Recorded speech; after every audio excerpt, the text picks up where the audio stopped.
Public Affairs programming on WQPT is brought to you by the Singh Group at Merrill Lynch, serving the wealth management needs of clients in the region for over 25 years. Tired of the campaigns? Why those ads you hate may do more harm for future elections. Plus, the real story of the First World War and bringing flags to your home in the cities.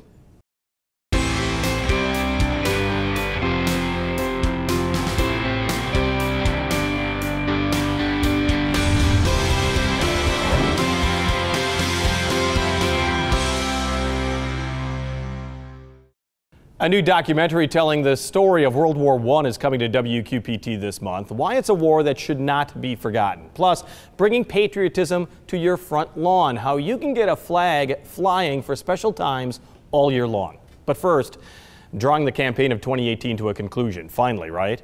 Both major parties know that each race has a huge impact on policies as well as positions. But are the campaigns getting out of hand, and what really is at stake on November 6th? And joining us is Rock Island County Democratic Chair Doug House, Rock Island County Republican Chair Drew Milke. Thank you both for joining us per usual. Nastier race than ever before? No.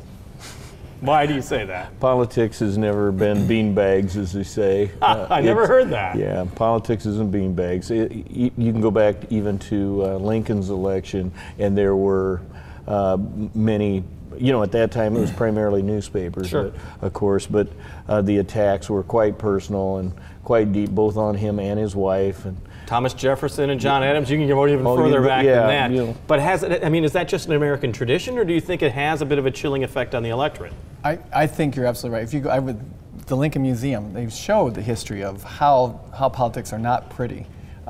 Personally, I've had my tires slashed for having a political sticker on. This is many years ago, not recently. There's our Republican headquarters had graffiti, spray paint, right here in the Quad Cities about 2 or 3 years ago. So there's a lot of anxiety and I would even say hatred sometimes when it comes to political discourse. Is there any gray area anymore? I keep hearkening back to say we are all Americans. We all want what's best for this country. I think that's what we need to keep in mind. Is that we're in this for doing it for the right reasons. We may differ on how we get there, but it's important to realize that at the end of the day, we all have to live in this country and make it the best country we have. But isn't that the truth? Is that's who you got to get to the polls right now? I mean, you got the hardcore Democrats, you got the hardcore Republicans, and the independents are such an important. We got to get our message out. And in Illinois, our message is we're not going to raise taxes to cover. That's not going to be the path to Illinois success. We're going to drive people out of the state. I know people leaving daily, to the friends of mine going to Iowa. There's a reason why they're leaving, and they can see Illinois is not friendly to businesses right now, and we got to turn it around. We can't go back and raise taxes as the way we'll collect less revenue if we raise taxes in Illinois. That has been the mantra in this campaign from the Republican side. I mean, how do Democrats counter that? Oh, Illinois' days are good now. We're the 17th largest economy in the world, even when compared to other nations. We're positioned strategically in the center of the country as a transportation hub.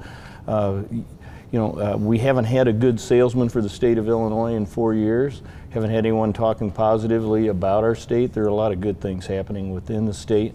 There's always been a lot of inward and outward migration, but we've lost a lot of people. Some of those were 70,000 students we lost in Illinois because of the underfunding of our universities, which are the economic hub and engines of Illinois. And we intend under a Pritzker administration to get those running again. When you listen to Democrats nationwide, they say we need a Democratic Congress to offset a Republican president. Why don't we need a Republican governor to offset a Democratic legislature? We're providing leadership, and what we haven't had is leadership, even within the Republican administration. The legislature overrode the governor's veto of a number of things that he did to keep the state moving. The governor would come in here and he'd sit down and tell you, we want to cut taxes, just as Drew has told you. But last year he had $1 billion in late fees. That doesn't work at your house, it doesn't work at mine, and I don't believe it would work at Drew's or any other Republican's home. Democrats have somewhat become the fiscal conservatives in terms of, you have to pay as you go. The Republicans are running up huge deficits, both at a state level and a federal level, and then they're doubling back to come at us for our social safety net that, oh, well, we can't afford that, but they're giving tax breaks to billionaires. Well, I know you're going to have a chance to respond, but let's also talk about Governor Rauner. Is that he stuck his heels in, he fought, but we had 2 years without a budget, which did untold damage to the state of Illinois. And also, he's got a conservative opponent in this election as well. Well, you know what? Illinois did not get here in the last 4 years. And it's been leadership of a Democratic leadership controlled the state for what, 30 years. So if we want to look back and say the last 2 years, you know, this didn't happen. But how did we get here? And I implore voters to think about, do we want to double down, triple down, and say, you know, let's give the Democrats one more chance? I always say, look at the tree and the fruit it bears. And what has been going on in this state is we do not need one-party leadership. We need balanced leadership, for sure, and policies that we'd obviously disagree on, but we certainly do not want across-the-board Democratic-controlled state. It's not going to be good for the state or this county. Let me talk about some of the candidates that the Republicans have going on right now, and one would be the 17th Congressional District, where the primary ended. Bill Fawell is running against Cheri Bustos. Not exactly the Republicans' favorite candidate, at least among the mainstream Republicans. You also have a House race in Illinois as well that you've pretty much disavowed the candidate there as well. Is that a problem with the Republican Party for finding good candidates as early as the primary season, or what's at work here? There's two things at work. First of all, vetting is critical. Now, when you're at the congressional level, that's 10 counties. There was no vetting process that I was involved in. I wasn't the chairman at that time. In Illinois or many places, if you get the petition signed, you get on the ballot, you get in the primary. And Mr. Fawell's opponent dropped out, so he was unopposed. The other factor there is that when you have a strong candidate, a lot of good candidates are going to say, well, maybe I don't have a very good chance, or I don't have the money to spend. Right, so you'll find that in other areas. Now, I'm not talking about this area of Illinois, but you'll find other areas of Illinois where you have a candidate who is a real fringe candidate because the mainline candidate isn't there. Mm-hmm. And that's the factor I see. And that can happen both parties, but let me ask you another question about attracting new candidates. And we're looking at these ads, these attack ads on both parties. If I'm a shop owner and I'm thinking, you know what, I would like to run in 2 years maybe for government, and then you see what you're seeing on TV right now, it's got to give you pause. I mean, you have to convince people to have a lot of armor on. Yeah, you do. You sit down and you talk with people and make sure that they understand what it is that they're getting into. So you think you're going to lose good candidates? There'll be some people who may not run, but they may have a reason that might not be readily apparent to you or I if we were just sitting and talking with them. They may have something in their past or a reason why they wouldn't want to run for fear of it being exposed. The process is a very strict and grueling process, but I would say it's one that oftentimes can bear out whether or not a person is up to the task or not. Well, it's just days before the election, so I'll let you guys do the best. I was going to say prognosis. That's not it. Anyhow, the best guess for the election. The Pritzker-Rauner race. How close? We're going to have a really good night, and it's going to start there, and it's going to carry on through. We're going to have some local races going to be very good for us as well. Pritzker-Rauner? I think it's going to be very close. I'm thinking Rauner's going to make it. It's been tightening up very quickly. I think it's finally getting out what Mr. Pritzker, with his money and offshore money and all that in his tax plan, I think people are starting to pick that up and realize this is not going to be good for me personally living in Illinois. And the strength of the Republican Party in usually heavily Democratic Rock Island County? We're going to do really well this time again because, again, we are offering reform that hasn't been heard of in a long time, and voters are becoming more and more independent in looking at both sides and looking at the candidate rather than voting straight party. And the key for Democrats is just to get out the vote. The key for Democrats is that we represent our county. We look like the people we represent. We're running 9 women. The Republicans are running 0 women. You can't tell me they couldn't find a single candidate that could run as a woman for an office in Rock Island County. I have to leave it at that. Republican Drew Mielke, Democrat Doug House, thank you both for joining us. I'm assuming you're going to vote if you haven't already. I already did. First day. Sure did. In a moment, the very personal story of the war to end all wars. But first, here's Laura Adams. Out and About. This is Out and About for October 29th through November 4th. The Kids Fit Halloween Scavenger Hunt takes place at the Northgate Hy-Vee on Kimberly Road in Davenport, October 30th. while Western Illinois University Quad Cities hosts The Psychology of Creepiness and Horror on the 30th at 3:30. Plus, on November 1st, there'll be a talk back on political polarization on Facebook at the university at 4 p.m. The QCCA Expo Center is the site for the Antique Spectacular coming November 2nd through 4th, or join Moline and Rock Island Parks and Recreation for a mother and son fun sports night November 2nd. St. Mark Lutheran Church in Davenport is holding a bags tournament and a chili cook-off on November 4th at the Meyer Activity Center. The Putnam Museum is holding a Japanese tea ceremony November 3rd in conjunction with their new exhibit, Literary Heroines, Their Times, Their Fashions, at 1:30, while the Figge Art Museum hosts their annual Day of the Dead free family fiesta October 28th from noon to 5. Letters Home, a full-length concert performed at Galvin Fine Arts at St. Ambrose, happens on November 4th. Plus, Pete's Grand Plan the Musical is a new musical at North High Auditorium in Davenport at 3, November 4th. Circa 21 is holding auditions for Pinocchio on October 27th, starting at 9 a.m. The Quad City Symphony Orchestra holds their signature soiree at the Figge the 27th, starting at 5:30 with dinner, auction, and entertainment. For more information, visit wqpt.org. Thank you, Laura. It was called the War to End All Wars for a reason, but now, 100 years later, we know World War I was anything but. After all, this war now has a number attached to it. And if you ask most people about a massive war using innovative and ghastly weapons where millions lost their lives, this war might come in second if it's remembered at all by some, but it shouldn't be that way. Joining us are two documentary producers who created a Golden Cross to Bear. It's Kane Faribaugh and Roger Am. Thank you so much for joining us. Tell me why this was so important to do. You know, I think that World War I was eclipsed by World War II.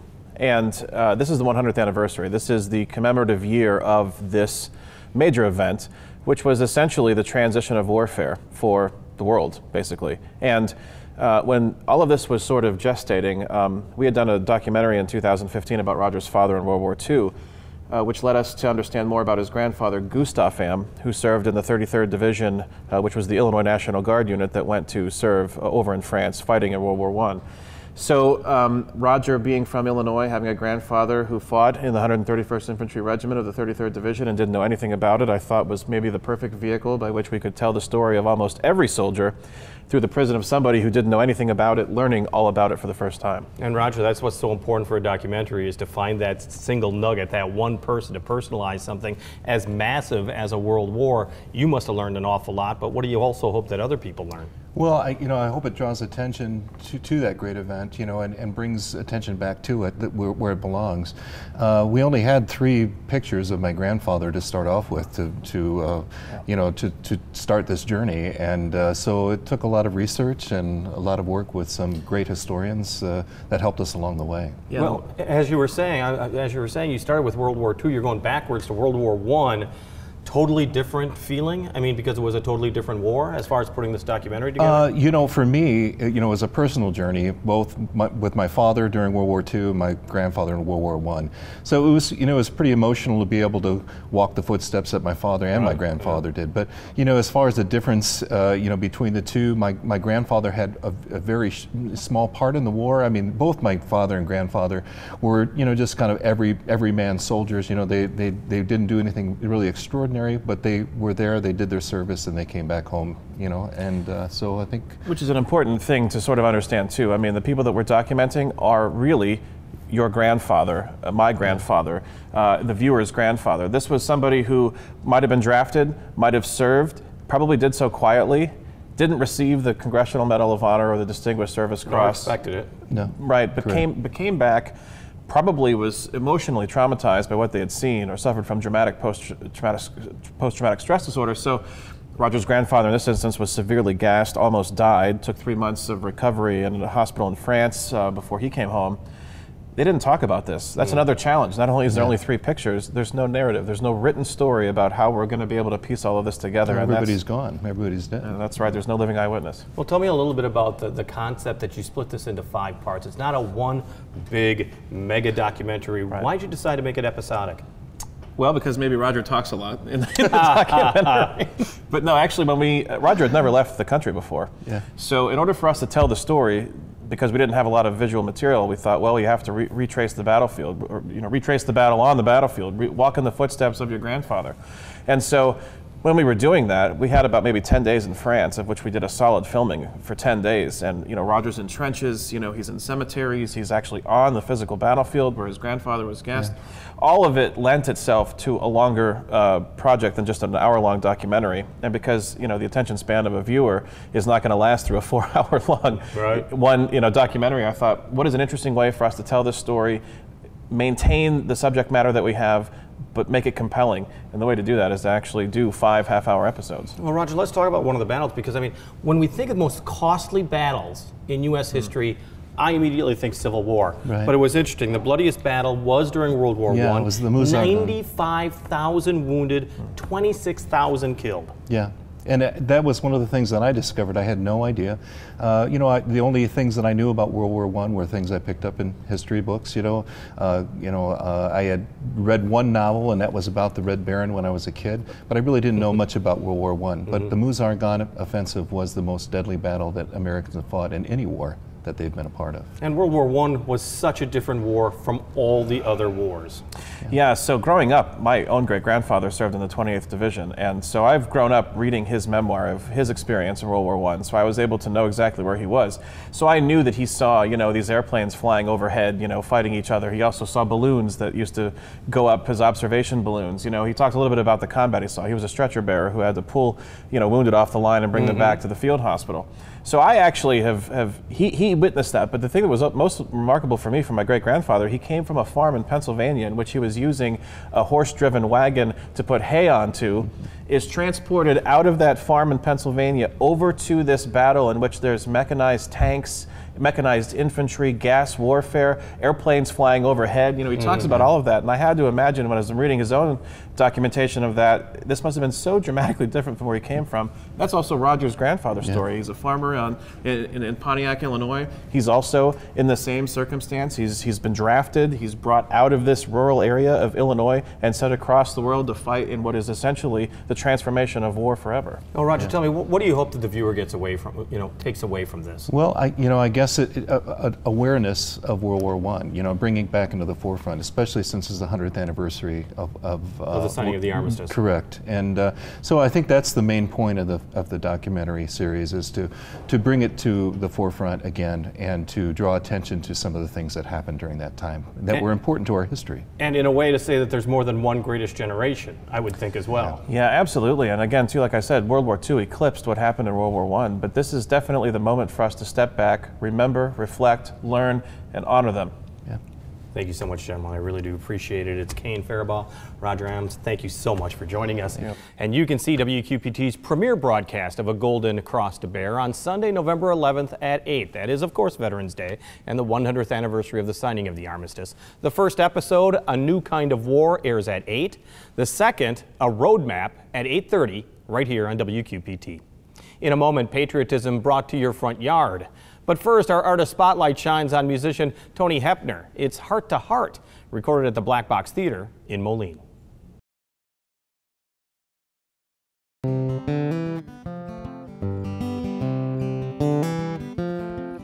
There's an old man sitting on a park bench, talking to the birds and the rabbits that run on by him. He was married in 1946, the love of his life, and they had 3 kids. Never spent a day apart, always heart to heart, just like a Sunday preacher's sermon. You could tell their love was surely heaven sent. Well, they worked every day just to make ends meet. Times were hard, but the love was sweet. Never spent a day apart, always heart to heart. When they were so young, when they got married, but it was true love, kept the fire burning hot. And the blink of an eye, it all passed by. He could only wonder why. Never spent a day apart, always heart to heart. November brought the cold. How did life get so old? The leaves all fell down. Now it's time with her was gone. It's time with her was gone. Now there's an old man sitting on the front porch, talking to the birds, the rabbits that run on by. He was married in 1946, the love of his life, and they had 3 kids. Never spent a day apart, always heart to heart. Heart to heart, heart to heart, heart to heart.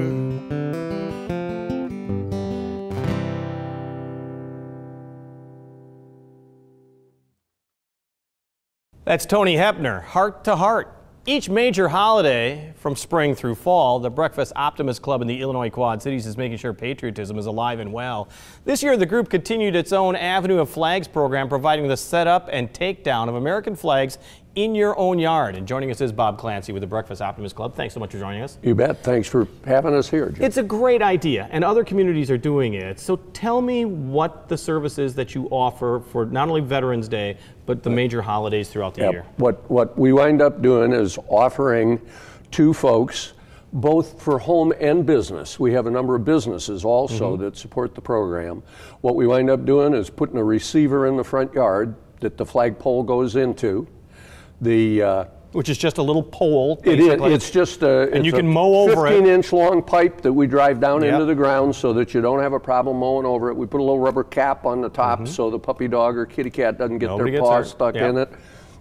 And when we started the program and only had a few flags, we in fact did that installation and removal ourselves. But we're now up on Veterans Day. Excuse me.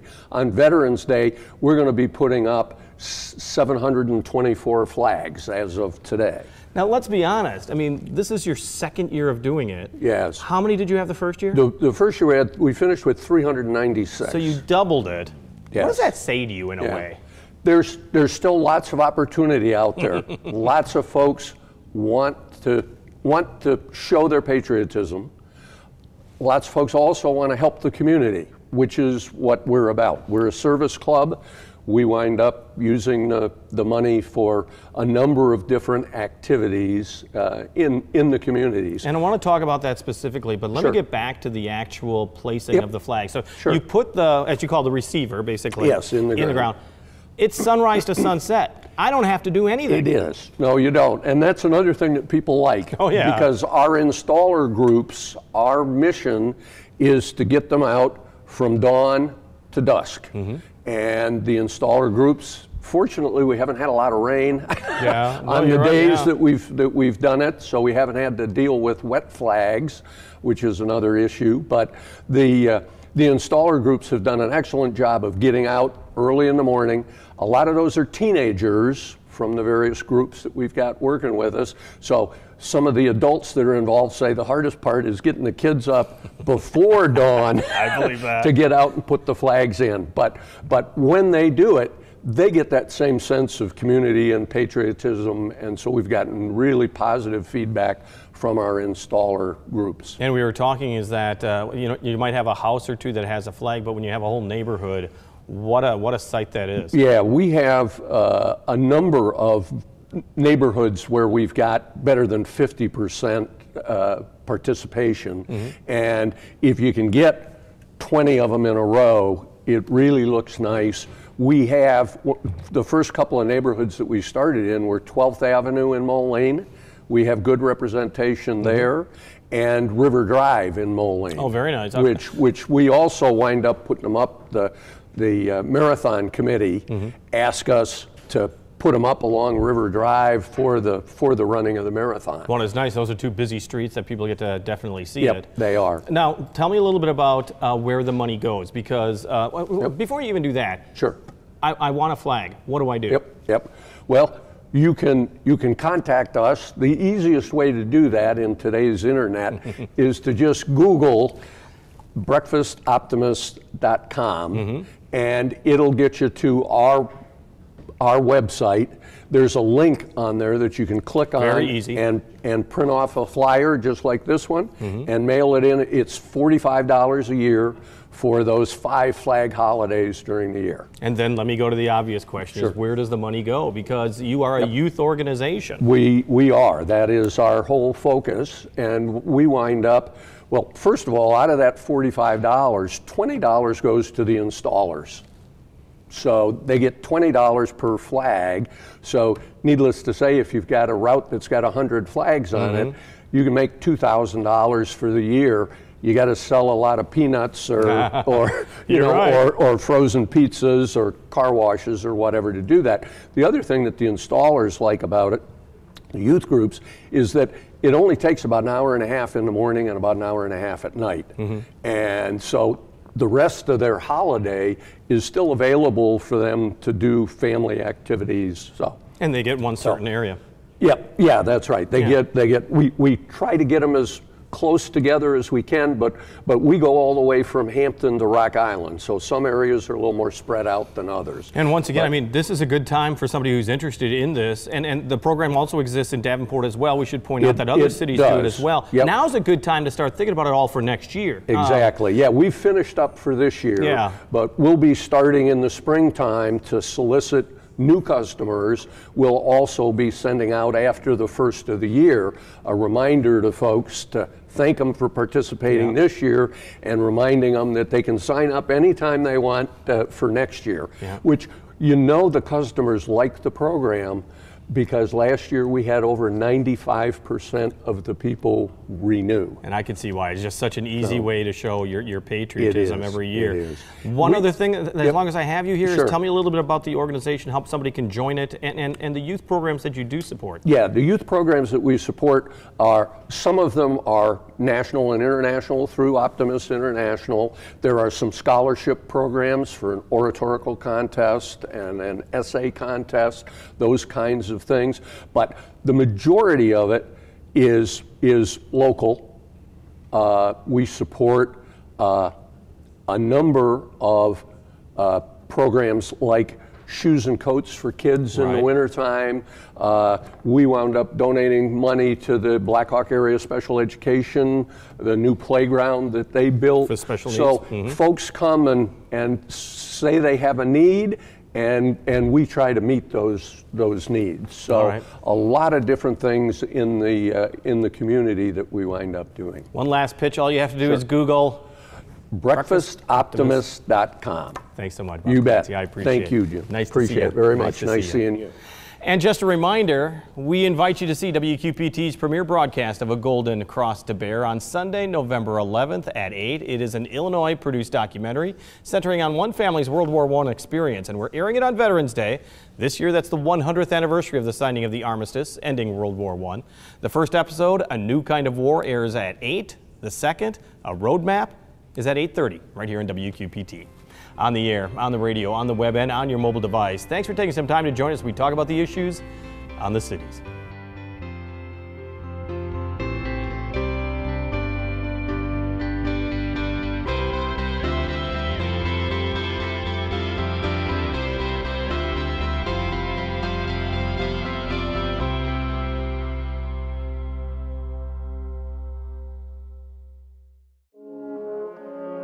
Public Affairs programming on WQPT is brought to you by the Sing Group at Merrill Lynch, serving the wealth management needs of clients in the region for over 25 years.